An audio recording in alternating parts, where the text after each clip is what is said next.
Hi, this is Smislav the Slayer doing another live Blitz chess game commentary. We've got the Sicilian, hopefully to the dragon. And we'll see where we go from here. This is all pretty standard stuff. And yeah, still standard. G4 is kind of standard, but that's different. Now, one thing I like to do here is to sacrifice a piece on G4, actually, pretty early on as well. So, especially if white doesn't castle queenside. Now I think I'll just go ahead and sacrifice this B pawn, or at least try to throw it up here. Basically just to get this open line, which I think is going to be worth more than the pawn. Now here's where I could sacrifice. But here actually I don't think I want to anymore. I want to, yeah, this is going to be, okay, this is going to be great actually. I think there's a little bit of lag here or something. Okay, good.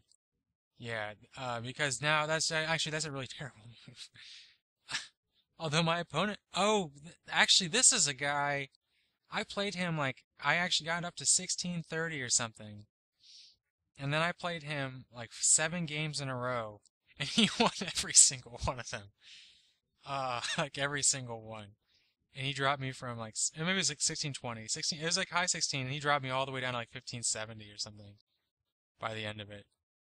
But maybe he's just gonna go for exchanging pieces and expanding his queen side, which actually wouldn't be a bad plan since I just sort of gave up the b pawn for nothing.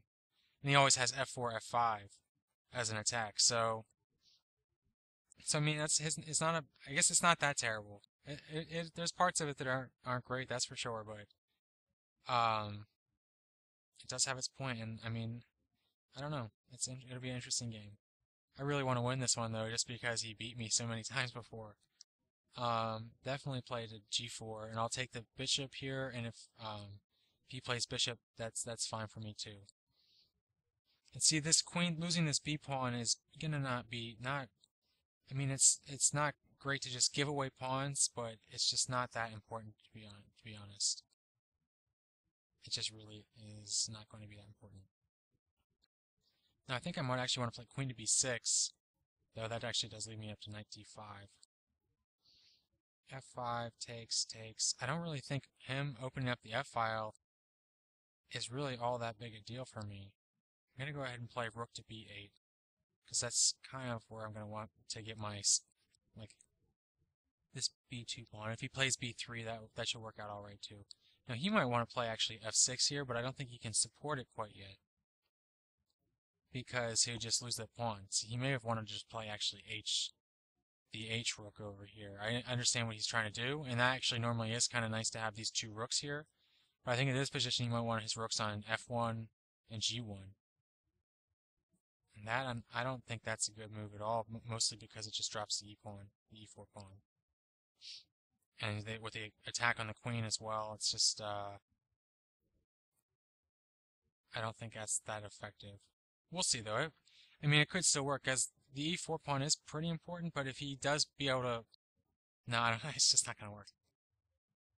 Maybe it will. We'll see. The idea is that he can now push forward this,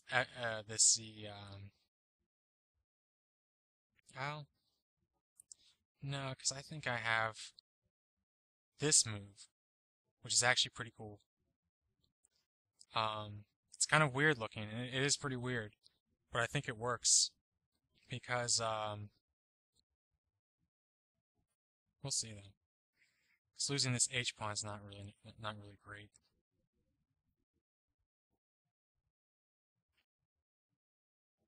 a3. I don't know. I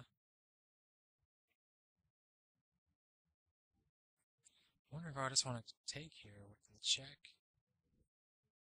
No, I'm probably getting myself into more trouble than is worth.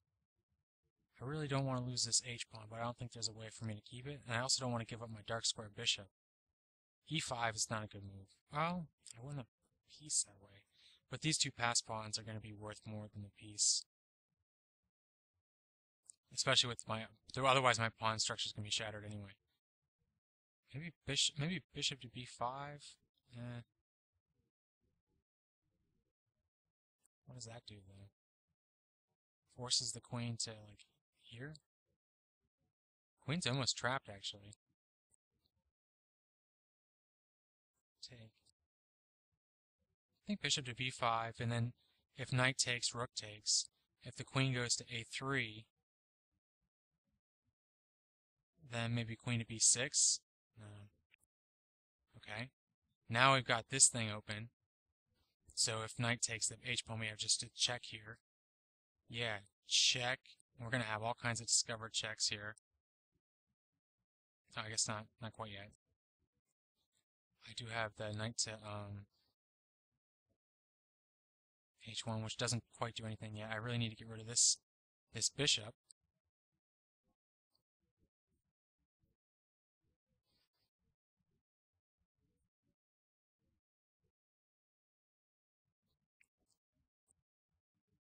Maybe just play bishop to c3. The threat of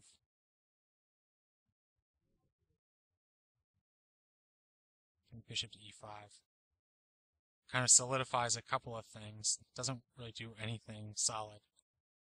But I'm going to be coming under pretty strong pressure here. And all I really have is this rook thing here and then a check. So that's not that great. Queen to a5. This doesn't really do anything. I do have rook to d5. If I can get it there. Maybe queen to a8 would be something worth looking into. I'm running low on time too. I don't know, this might not be the time I beat this guy.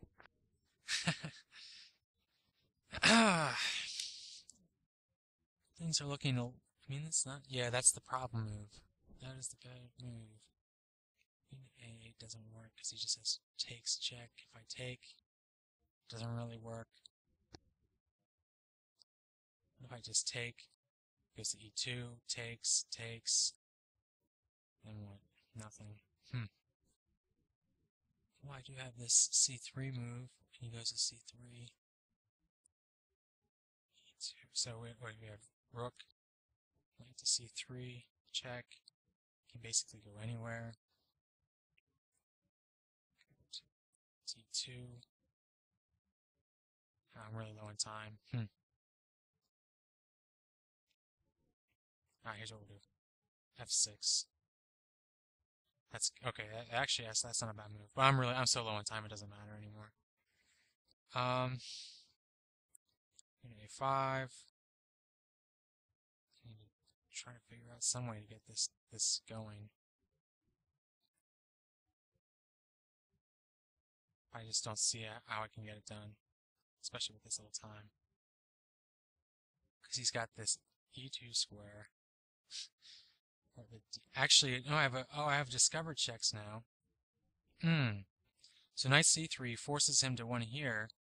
Then can I get anywhere with my discovered check? Maybe to d5 and take out this bishop. And then everything might fall into place, actually. So I think knight to c3 check, king to here, knight to d5 check. And maybe puts the bishop here, actually. Where's he gonna go? Does he go to e2? Actually, maybe I just play here?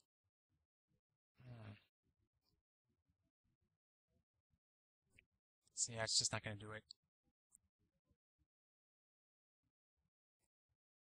I don't think it's going to be enough. Yeah. Well, take that. And, yeah. Okay, game over. That's too bad, because I had a pretty decent position. But things went wrong when... Actually, d5 was a pretty solid move. It's freezing up again here.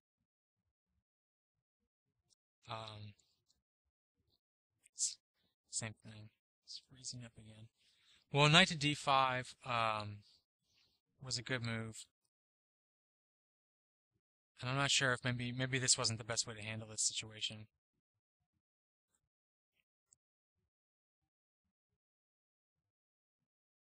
Maybe actually bishop takes f5 would have been better. Forcing knight takes, yeah, that might have been better.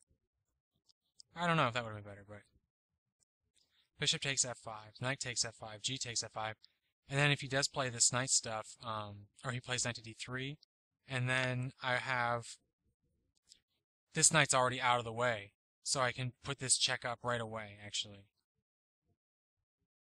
And he'll go to e2, and basically I'll just gain a tempo, I think. And then maybe try to set up that discovered check with the knight, and hope it works. I don't know, though, maybe it just won't work. So maybe the plan had some flaws even earlier. It's tough to say in these kind of positions. But I think I definitely had pretty decent chances. Even, oh, you know, that's the other thing actually, the b5. Oh no, I wouldn't have the bishop there. So that I did kind of lose the tempo right there though. I'm not sure if I would have been able to use the tempo for anything.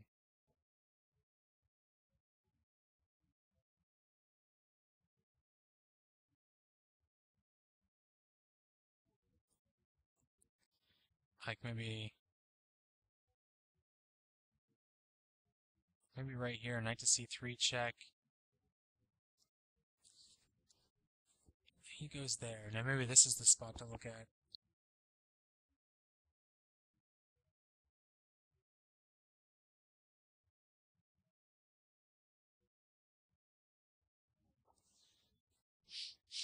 I mean, I think knight to d5 might have been alright.